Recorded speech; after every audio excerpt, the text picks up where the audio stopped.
So every now and then you got to interview a dentist. You got to get some good dental stories. And I couldn't be happier to have Dave today with us. Dave, say hello. Yes. Hi, gang. Nice to meet you. I'm here apparently to cleanse the palate. So I just found out what TMJ stands for. Tell him, Dave, a little bit of what TMJ stands for.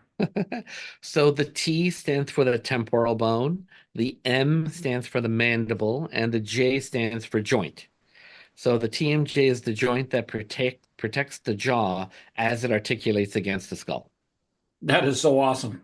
So Yeah. what in God's green earth makes somebody want to become a dentist?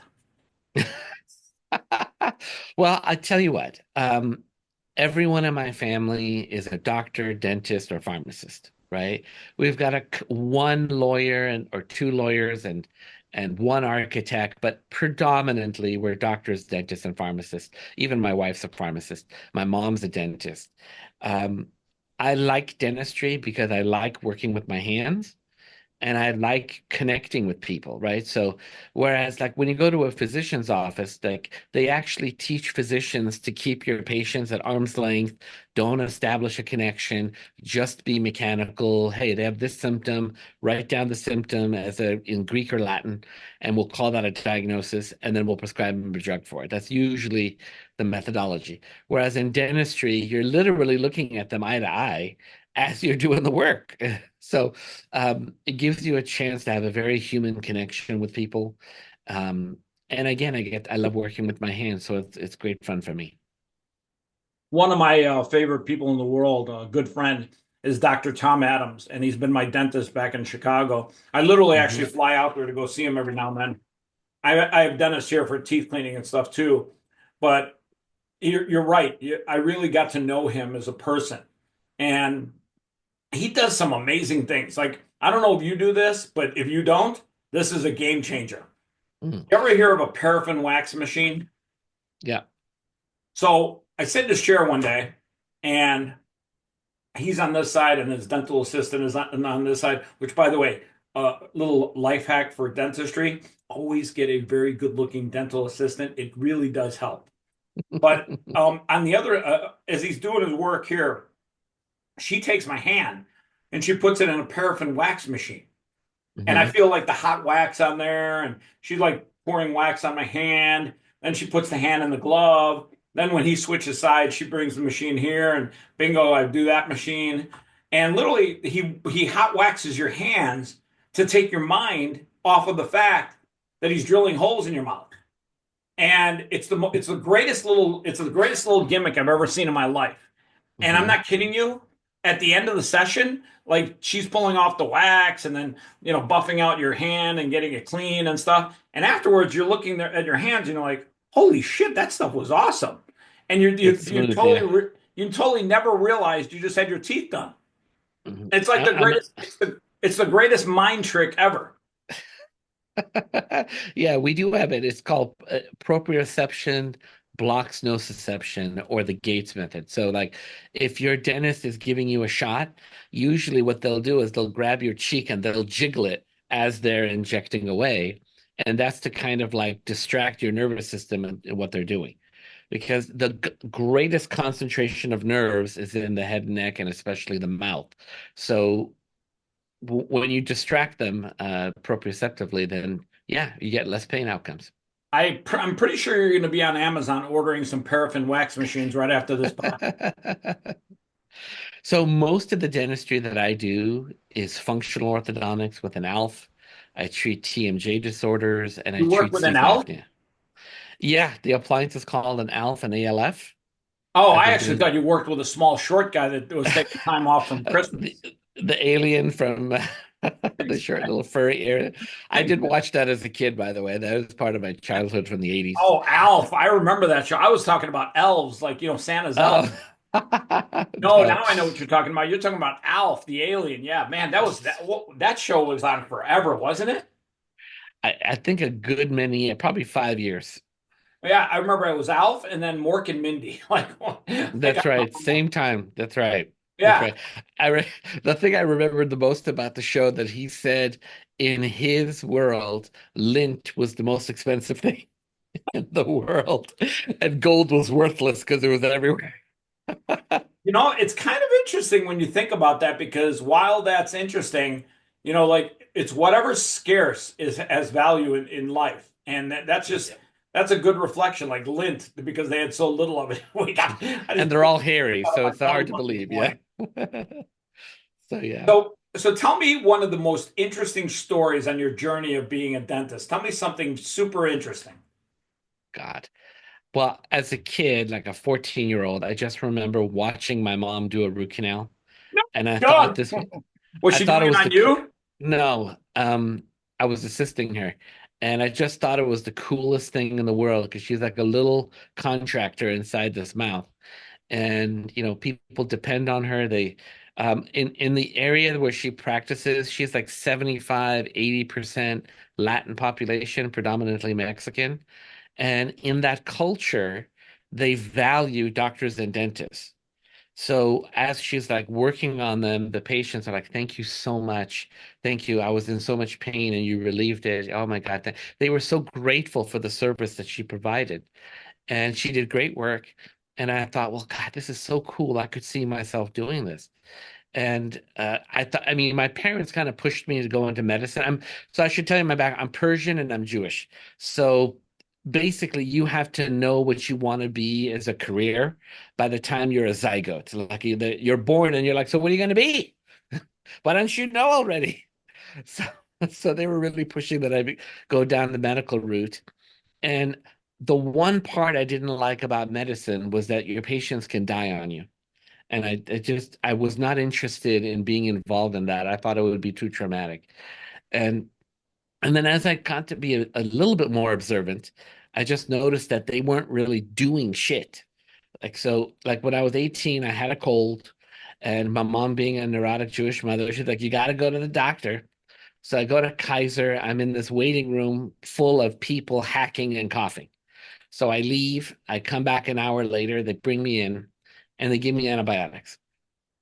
And I'm like, listen, you know, it's called a rhinovirus, right? They go, yeah. I go, rhino means nose. He goes, yeah. I go, so if this problem's in my nose, isn't it a virus?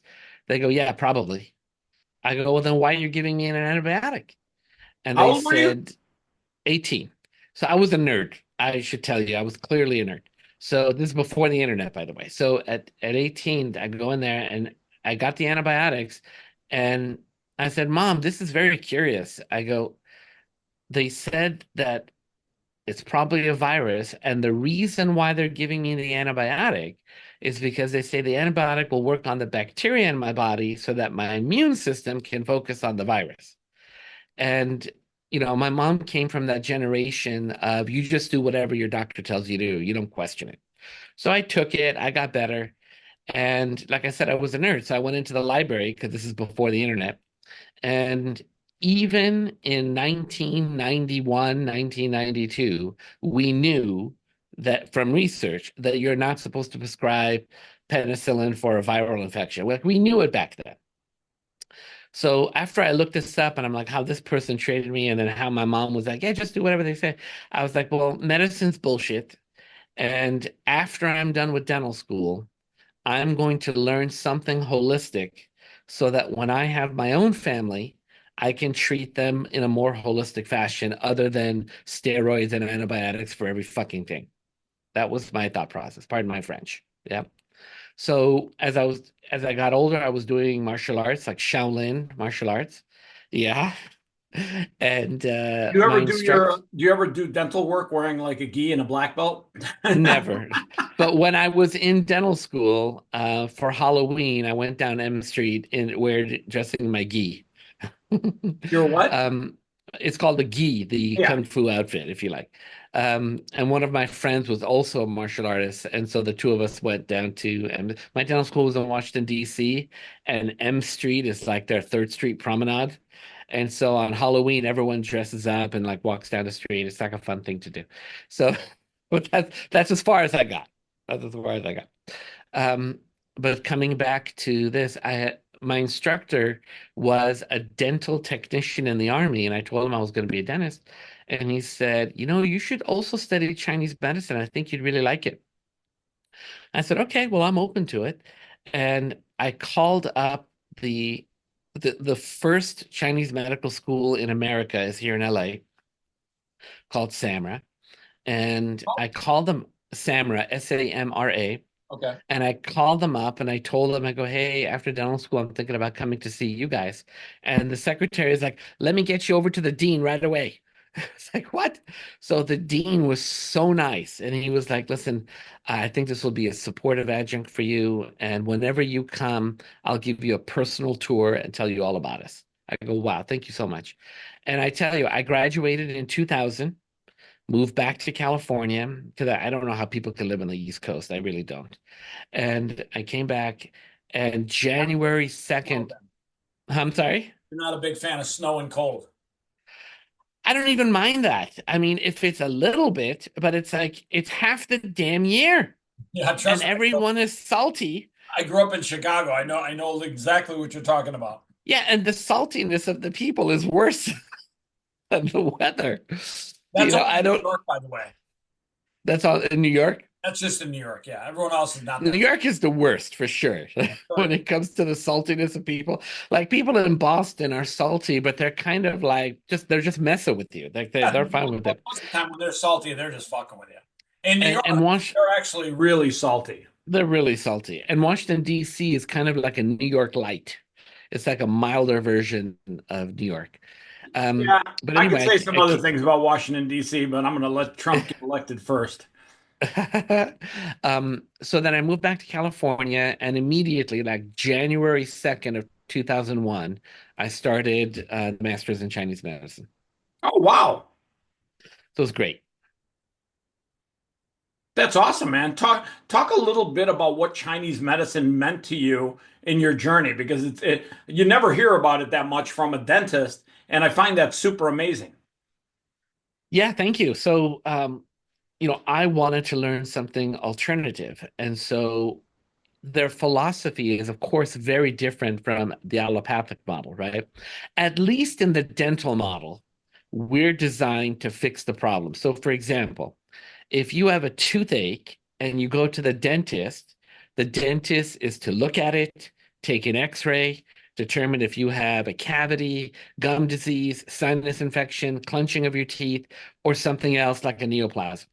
And once they find out what it is, then they fix it. Oh, you have a gum problem? Let's treat your gums. You have a cavity? Let's do a filling. Whatever it is. Whereas in medicine, the thought process is okay. Well, let's give it a name, like idiopathic odontalgia, which means nothing. Okay, and Yeah. then let's give you some NSAIDs and let's give you some fluoride and let's see what happens. And then you come back and you're like, well, the Advil helped like 40%, but now the pain is so bad it wakes me up at night. And they're like, oh, well, then we should take an X-ray if it's keeping you up at night. And then they take an X-ray, and now the cavity has gone clean through to the tooth into the nerve. And now your options are root canal and extraction, right? The surgical. This is the medical model. Whereas it's malpractice in dentistry to do that. In dentistry, you have Interesting. to actually fix the problem, right? Yeah, Now, exactly. in Chinese medicine is, well, let's number one, let's prevent the problem. And number two, if the problem's already happened, how did you get here? Right? How did your diet, your sleep, your mental thought process, how did it get to be where it is today that you now have this problem? Right? And so the methodology is like that kind of way, whether it's acupuncture or herbs. And all the ancient texts in Chinese medicine are written from a clinician standpoint, from the standpoint of failures. So, for example, if the like a very, very, and the same thing with Ayurvedic medicine, they'll say, okay, patient presents with this problem, right? You think it's this.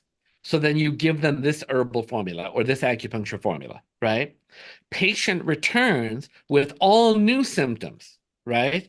And so that means you were completely wrong with your diagnosis, and it was really this. And so then you'll give them this treatment, and that'll fix it, right? So even the way their texts would go, whether it's their pharmaceutical text or their methodology text, it's all based on thinking through the problem, trying to decipher the person and their symptoms to see what's really going on. right? And to believe it or not, listen, I had the skepticism too. I'm not going to lie to you. Like I went in there and they would tell me like, oh, you can cure this problem, you can cure that problem. And I was like, come on, dude. Come on, right? And they would be like, no, no, no, you can. It takes time, but you can. I was like, okay. So I was like, okay, show me. I have to see it to believe it. Let's see some studies. And I remember the first acupuncture point they taught me was do one, which is in between the anus and the vagina, or in between the anus and the testes. And I remember like had a classmate next to me who was also Persian. And I told her, I was like, well, if you stick a needle there, you're not going to feel pain anywhere else in your body. That's going to be your only thought process. And we're kind of giggling about it. And the teacher says, yes, this is to treat mental problems. And I immediately burst into laughter, like I couldn't even hold it in. And he goes, like, what is so funny? Because they don't do humor. All of my instructors were fresh off the boat from China or Korea. So they were like, what is so funny about that? And I said, sorry, I just have an active imagination. And I just pictured someone bending over naked, and you're about to stick a needle there. And they all of a sudden turn around and look back at you, go, no, no, no, I'm fine. No, no, I'm happy. I have no mental problems at all. Like kind of comical. That's kind of like my thought process is to, I think, a preposterous thing. But as I was going more and more to it, you could see I got into the clinic and we would get skeptical patients. Like we had like a Vietnam vet that would say, listen, doc, I've had this shoulder problem ever since I got back from the war. And my daughter got me this appointment, and I love my daughter and I didn't want to hurt her How feelings. old's your But I don't daughter? believe, huh? How old's your daughter? No, no, no, no. This I'm talking about a patient in the clinic. Oh, okay. Yeah. So this patient came in and they're like, listen, I'm only here because my daughter made me come and I didn't want to Got it. tell her no and hurt her feelings. But doc, I've had this pain for 30 years. Yeah, I don't think you're going to be able to help me, right? And where was the pain? So the pain was in their shoulder, Got right? it. And so I actually was very intimidated. I'm like, well, I really don't want to mess this guy up because he's so skeptical. So I told the story to my lead instructor, and I asked her to come in and work on the patient. So she comes in, she uses like one needle essentially, and the guy's like, you know, it's not 100% better, but it's like 90% better. I was like, great. That's And awesome. he What was was a the problem? believer. I became a believer. He just had a very, very stiff shoulder. He just couldn't raise it very well. And he had an injury that from the Ah, war and it just always was stiff. So she went in there with a needle and the shoulder is the most complex joint around, and that's including the TMJ. And she was able to navigate the needle right in there, and get to the core of the problem. And boom, he had immediate release. So then I was like, okay, and I just looked more and more into it. And then so it took me 5 years to complete my master's in Chinese medicine. In that period, I was doing roughly 200 hours of continuing education in dentistry, predominantly orthodontics, like the alpha I was talking about in TMJ therapy, and recently more in sleep. And as I was treating these patients, I was able to incorporate the Chinese medicine with the appliance therapy, and I was having really great success. And it just came to a point where I was like, uh, I love dentistry. I actually think it's a lot of fun, believe it or not. But I get so much well, there's a more. lot of stuff in dentistry that's happened in the last, like, I want to say 5 to 10 years that is pretty amazing. Like a buddy I of would say mine so. got screws drilled in the top and bottom part of his teeth, and he got like I don't know what it's called, but like brand new teeth. And like Implants. he Hmm. swears it's the greatest thing that's ever happened in his life. It's fantastic. Yeah, you don't ever have to have dentures. It's amazing. The implants have been around for at least 40 years. We were doing them in dental school, my dental school from 96 to 2000. Well, So have they it's gotten like better recently for some reason? well, the technology changes. So there is a website. This is very funny. There's a website that's called "Which Implant Is This?" or something like that. And right now there's probably a couple dozen different brands of implants. and different forms of titanium or zirconium. And when you screw it in, there's what's called an analog that goes into the implant, and you can put the crown on the analog. Well, sometimes dentists come from out of state or they come from a different country and they already had the implant put in. So then they go to this new dentist. They're like, yeah, just put a crown on it. And dentist's like, I don't know what the hell you got in there. So he takes an x-ray and he uploads it onto this website. He goes, does anyone know what brand this is? So he can find the right analog for that implant. So yeah, the ones that weren't as successful, that didn't have the 5, 10-year, 20-year outcomes, those are now falling away on the wayside. And the ones that did have the long-term success are sticking around. And now, so there's less and less choices because dentists are like, well, the evidence shows that these are the ones that are going to last the longest for the patient. Does that make sense? Yeah. Yeah. But the technology is basic. It's someone made a researcher by accident made the discovery that titanium fuses with bone. Oh, it does? So what happened was this researcher was uh, he was doing research on monkeys, and he put them to sleep. He put in a slide basically with a metal frame inside the mouth. And what he would do is he would put a microscope so he could see what the tooth is doing in real life, right? There was a lot of research like that. So finally, one of the researchers like, well, you know what? We want to have as little variables as possible. And titanium is a very, very lightweight metal. So why don't we use titanium instead of the stainless steel? So they put in the titanium slide. And then when the research study was done 6 months, 1 year later, they go to take it out and the titanium won't come out. It's fused with the bone. It's called osseointegration. That And is so so then, cool. yeah. So that's how the thought process began on implants. They're like, well, what if we took a titanium post and we screw it right into the bone? And they're like, let's try it. And they did, and the post didn't move. That's So awesome. So, it's like, really cool. It was are by all accident. posts now made out of titanium? That or zirconium. Yeah. Some Zircon. people have an allergy. Some people have an allergy to metals and titanium. I forgot what the number is. They say it's only like 1.2% of the population, but the people that do have a sensitivity or allergic reaction to metal, they don't come around and tell you, hey, I think I'm allergic to this post. They'll just come around and say, I have chronic fatigue. I have malaise. I have other issues. And they don't put the two together. So people put in a zirconia implant instead of, So, uh, when you say zirconia, are you talking like diamond zirconia, like the glass material? yeah, yeah. So basically, they take a block of zirconia and they mill it into the shape of an implant, and then they screw that into the bone, just like they do titanium. That's awesome. It's really Shit, cool. I fucking learned. Yeah, yeah. So, There's pros and cons. Yeah. so when you're not doing dentistry, what are three of your most favorite things to do in the world?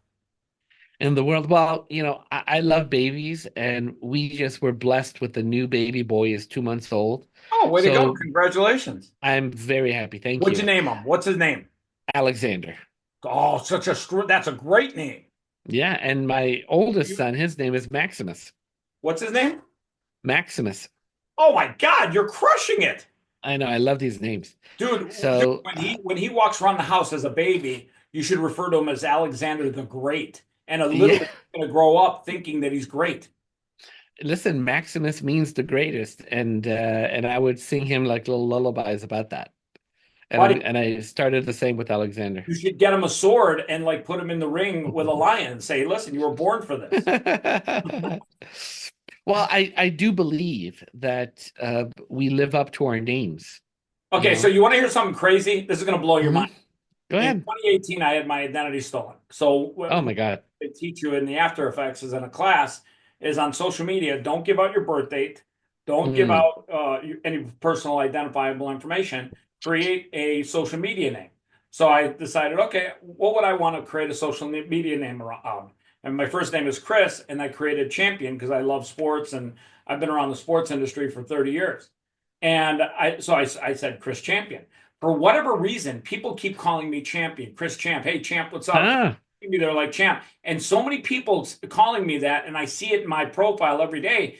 I've literally changed my mindset over the years. So, yes, when you change your name, when you change what you call yourself, even if you just add the word champion to your name, you change your mindset. It literally changes everything. I have won so many things in my life since I made that change. It's been unbelievable. yeah.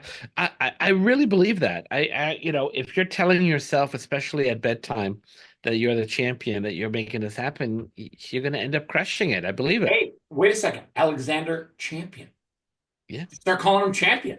Yeah, that's good too. That works too. Yeah, I love it. I play games with my wife. Oh, So okay. Hey. It's not that kind of show.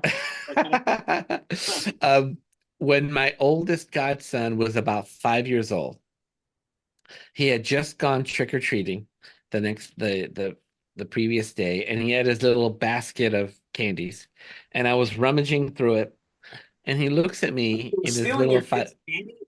Well, I didn't end up touching it because he didn't have any Kit Kat, and that's all I liked back then. Now I don't touch any Nestle products.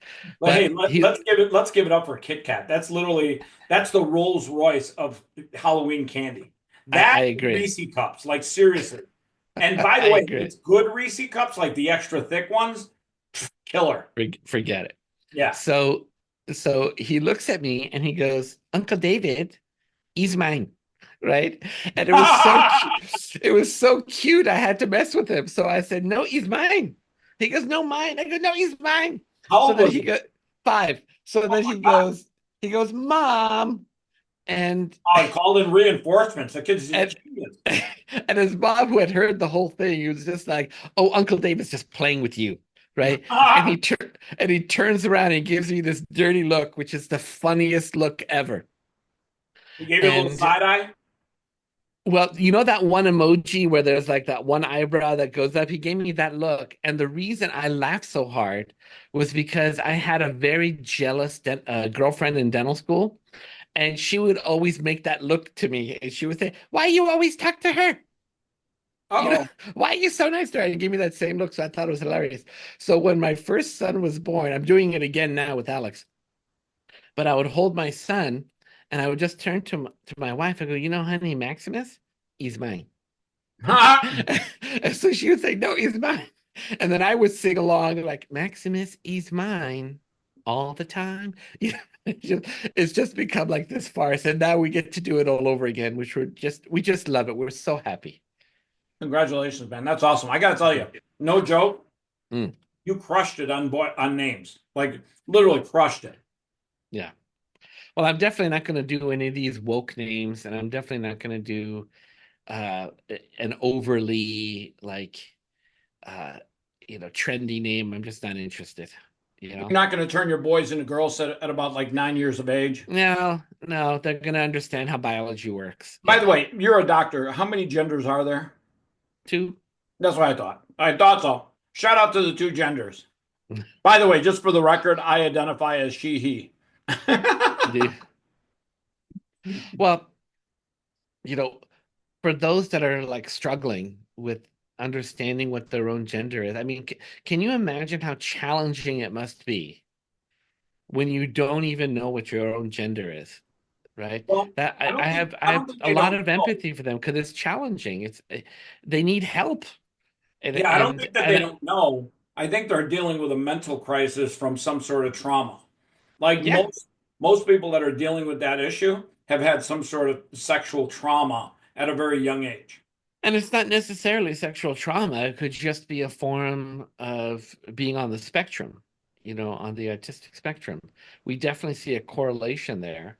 Um, and now, we're seeing more and more research on the subject. So uh, I hope we get to a place in this nation where we can, or in the world, I should say, where we can have like civil discussions and not be neither side can be hurtful or antagonistic to the other. They can just sit there, take the objective information without taking insult. Well, I think the one thing we have to agree upon, and I think this is an easy one for everyone to agree on, you can't give 9-year-old kids, boy or girl, medication or surgery that affects the rest of their life. Because at I 9 years agree. old, I think I was eating rocks at that time. Like you can't make lifetime decisions at a very young age. In fact, I'm even seeing some of them being affected at 3 years old, 4 years old, 5 years old. When you do something that's life altering for a child at that age, Hmm. that's not their decision. That's somebody else's decision. And you can't do that. There's no way in God's green earth somebody's going to explain to me that, yes, my child at 3 years old knew it wanted to be a boy instead of a girl. No, at 3 years old, I was playing with my poop. No way. Do not let that kid have that life altering change. It is a very challenging thing for me as well. Um, you know, it's okay to let them think that and then see what No, it's happens actually after not okay because puberty. the more they think Well, at that age, well, the more you you, reinforce that, the more they lead well, themselves on a path I, that's in horrible. my experience and in the research that I saw is that they grow out of it themselves. Like so, Both of them. for example, they did a study on girls who are tomboys. Not Uh-huh. just a little bit, but very much tomboy.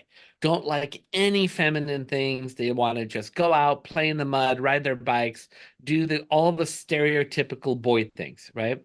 Well, they followed up with these major tomboys, and 90% of them Became became Playboy centerfolds. I don't know about that part, but they became heterosexual feminine women, Yeah, it's right? crazy. Like Ten, when I was growing up, there was a girl in my school that was very tomboyish, and we hung out all the time. And mhm. years later, when I was in high school, we had moved from the neighborhood we moved from. I bumped into her again, and she was like this rock star, feminine, like bikini model. Like she was unbelievable. Mhm. Yeah, we see it all the time. Hormones are the most powerful chemical in the world, and the other Well, 10%, by the way, there's became always lesbian. there's always that other chemical, cocaine, that's pretty powerful too. Hormones are even more powerful than cocaine. Well, you never know. Which, You never know. well, well, Combined, they're nuclear. and this is the part where I agree with you, is giving hormones to a child that essentially blocks their puberty and makes the possibility of having kids almost zero should be criminal. Yeah. You should not give the kid a chance. Let them grow up, let them see what happens and see what they decide to be. That's the medication side. The surgical decisions that are being made on Ugh, children.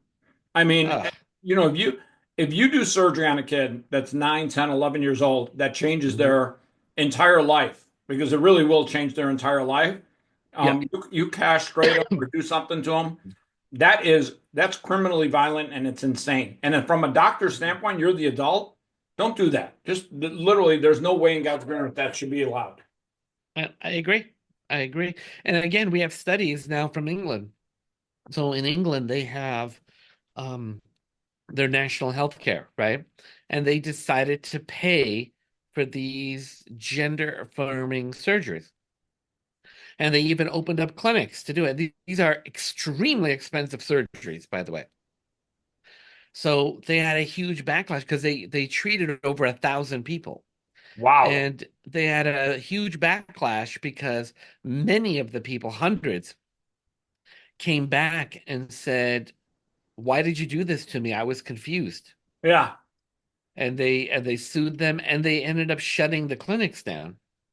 And but now these people need ongoing care for the rest of their lives because of that surgery, right? So if you went from male to female and you have like a pseudo vagina, you actually have to have like a yearly surgery to maintain it. And if you don't, then it fails, and I don't know what you do at that point. Basically, you don't have a vagina unless you have another surgery. But that's the problem they had in England, which is something that the whole world should know, right? Because this whole transgender ideology that's going on right now is, and I understand it's a sensitive subject, um, people don't know what to do and what's in the person's best interest. Because you have people on one side that say, no, this person knows they were born in the wrong body and they know they need the surgery and they know they need the drugs. And you are so insensitive because you don't support them. And the other side is like, well, yeah, no, there's consequences to that, right? So no one had any data because, first of all, there is no long-term data. It's not like this kind of thing is done. The kind of thing was done on a case-by-case basis. They're called case studies, not multi-center studies, right? So let alone control. So now as we're getting more and more data, like the information that's come from England, we can be a little bit more objective and say, well, this was actually very successful for them, or nope, it turns out to be not so successful. And did their suicidal ideation change after the surgery? And it didn't change. That's Yeah, the other I factor. think the whole thing when they give you drugs to say that it's going to help you not commit suicide, well, at the end of the day, the drug that can't be the solution to that because suicide is a mental health issue. You need to talk through those problems. You need to make sure that you're overcoming those challenges. Yeah, yeah, I agree. Yeah, so the kind of drugs you're talking about are called psychotropics. And psychotropics, the majority of psychotropics, and it depends which one we're talking about, like SSRIs or not or whatnot. But in my experience, the function of psychotropics is to make you not care so much. So, for example, you might be very hurt by a trauma that happened, but the psychotropic would make you not care about it so much, right? And the original intention of the psychotropics was to calm the patient down so that you could do the talk therapy and resolve them of the issue. And then what they found was, even though they would do the talking and then they would eventually get them off the medication, they would go right back. So they would have to keep, quote unquote, keep them on the medication. So the psychotropic, what you're saying is really just there to kind of like make them not care. And that's the reason why the psychotropics have the black box warning on teenagers and younger people for suicidal ideation, is because already kids feel immortal anyway. They already feel, Well, all right, well, play video games. Like anybody eh, that plays yeah, video games. right. They just feel like, well, I'll just respawn. Like that's how they think, right? Yeah, So exactly. then, so if you get a poor kid that's very, very depressed, and then you put them on a medication that makes them not give a shit, right? Then it's very possible that they not give a shit about what they do with their life, right? And that's the problem with psychotropics on people with suicidal ideation. But what I was talking about was these people that have the transgender issue have suicidal ideation much higher than the general public. And the thought process is, well, they need the surgery and the drugs, the hormones, so that they don't have the suicidal ideation anymore, because then they'll be in the right body, right? That their mind is in. So, okay, so places like England, where they did the studies, well, they found that no, the suicidal ideation is still hovering around 50% even after the surgery and the drugs. So I know I'm talking about a very explosive topic and a very controversial topic, but we cannot get to a conclusion unless we can honestly and objectively talk about what is, what works, and what doesn't. Right. So And I've what's actually really always been nice too is uh, sometimes rushing to medication or surgery is not always the best idea. Sometimes just counseling is a good idea. I agree. I agree. I think, especially for this, I think that's the number one way we should go. And that's the other thing that we come down to. We come down to universal health care. Um, if we had something like that, like a Medicare for all, and people can have access to healthcare and to psychiatrists and psychologists, well, that would might take a lot of the problems away right then and there because they have someone to talk to, right? You would think the whole point of social media was originally so that you could interact more with people around you that were similar to you that you didn't know existed. Now it's actually, if anything, it seems to isolate people more Yeah, and to radicalize people more. So, couldn't agree with the you so more. so social media has not been a positive influence on society, I couldn't agree and with you more. and and if you don't have if you're not in a good mental state and you go to social media like seeking help, it's what's the guarantee that you're going to meet someone that's coming from a good mental state that'll give you useful information that's personal to you, right? It's going to be very, very small chance that you're going to run into that. It's much more likely that you'll find a proper psychologist, whether it's through your school or if we could have a national healthcare system like a Medicare for all that would actually that they could use to go and get help. Yeah, I couldn't agree with you more. Hey, Yeah.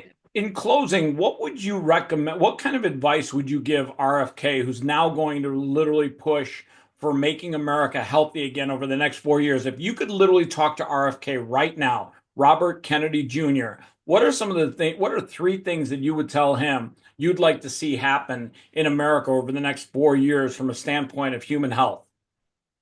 So I've been following him for a very long time and I support him. Uh, so first off, he's been through the ringer.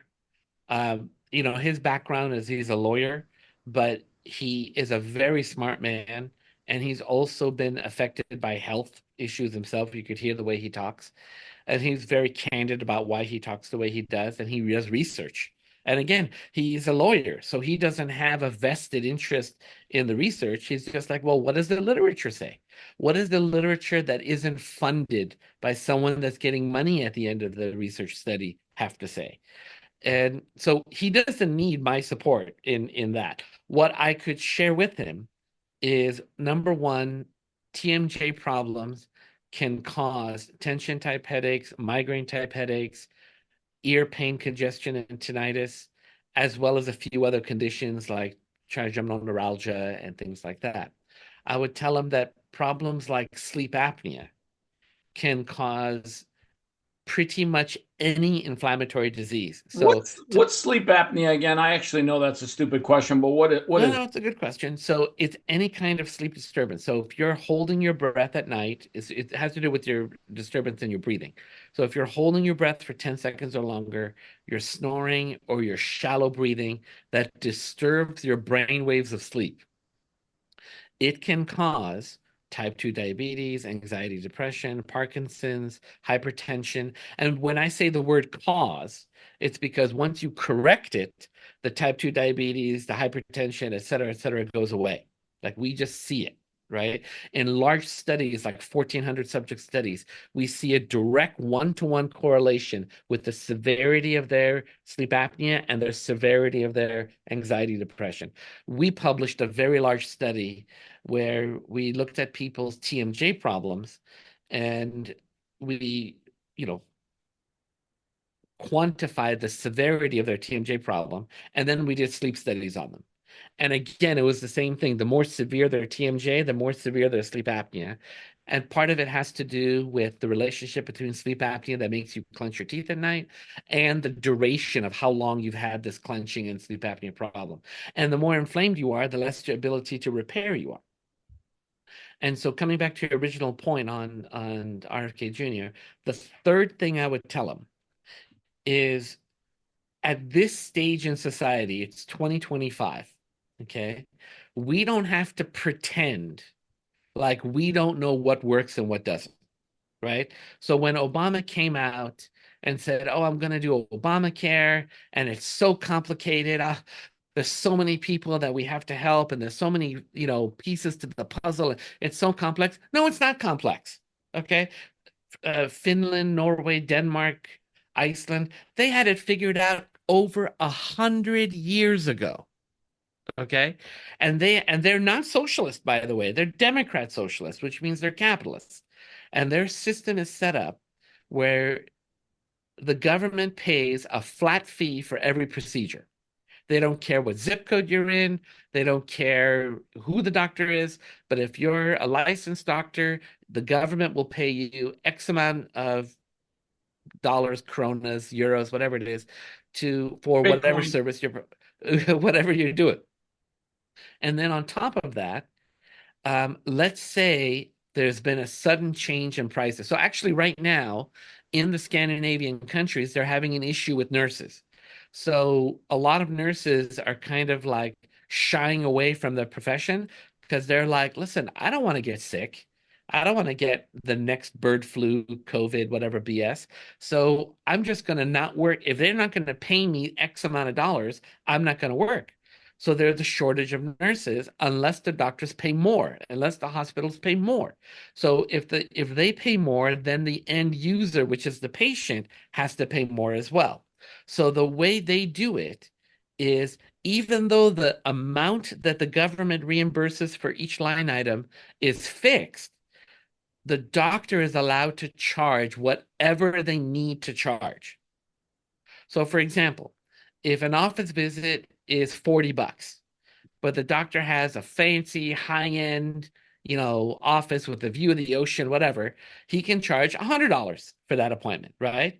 And now the patient has multiple options. So the patient can either choose not to go to him, go to like a center inland and pay nothing, and the government pays the $40. Or the patient can say, you know what? This guy has so many credentials. He's awesome. And I love the location. I'm just going to pay the $60 difference out of my pocket. Or they get like an Aetna Blue Cross Blue Shield as a supplemental insurance, and the supplemental insurance pays the $60, right? So in that scenario, again, they've had it over 100 years. Okay. So Obama lied to all of us when he said this is complex. I don't know how we're going to do this. Bullshit. You have an entire population in Northern Europe that's been doing it for over a century. Well, you know Okay. how they spell the word Democrat, right? Okay. How? Spelled with a capital LIAR. Listen, there's corruption on both sides. There's Exactly. not one good side. It's the problem is corruption. It's not whether you're a liberal or a conservative. The problem is the corruption. Well, the funny And thing is they make it so that these drug companies can buy policy. And when you put yeah, policy up for sale, it no longer becomes for the people by the people. It that's right. becomes for the corporation by the corporation. That's right. So lobbying is literally legalized bribery. That's all it It is. literally is criminal. It should be eliminated. It's unbelievable. Could you imagine the founding fathers like 300 years later coming out here and then saying, what the hell is a lobbyist? Like, could you imagine? They could not even imagine that there would be such a thing as a lobbyist, right? So, so coming back to RFK Jr., I would tell him, listen, we know how to do a Medicare for all. We have other countries that are doing it. We don't have to have long wait times. Okay.